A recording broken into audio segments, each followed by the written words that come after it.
On m'a demandé beaucoup caviarder.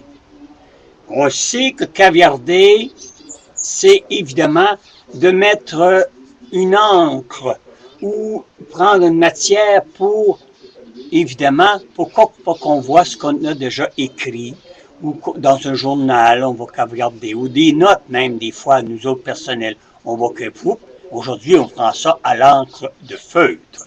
Mais dans le temps de la Russie, sur les parchemins, quand on voulait utiliser un encre presque indélébile, qui restait marqué, on prenait du caviar.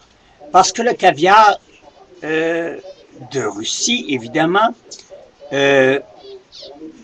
compressé devient, et dans ce temps-là, compressé, ça devient comme une encre. Hein? Il y a une encre à l'intérieur du caviar.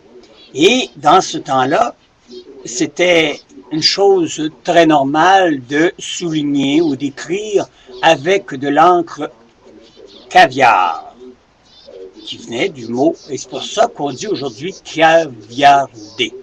Caviarder. Alors, c'est pour la raison.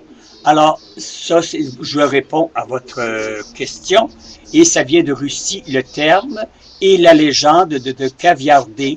Aujourd'hui, on utilise ça là, dans l'enquête pastorale, mais ça devient redondant. Ça devient qu'à dire, ben, on a souligné au gras. Hein, on a souligné à l'encre gras. Ouais, ça aurait pu être pareil, mais là, pour que ça fasse plus beau, caviarder. Alors, ça devient caviardant. Et bien cavardant en tabarnak d'entendre ce mot, parce que là, il se répète, se répète, se répète. Ça va devenir un mot très commun.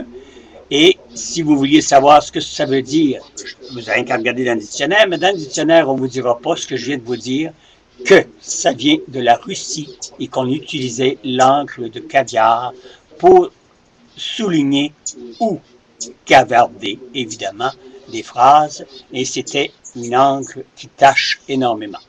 Mais c'était du jus de caviar, pour être en bon terme. Salut!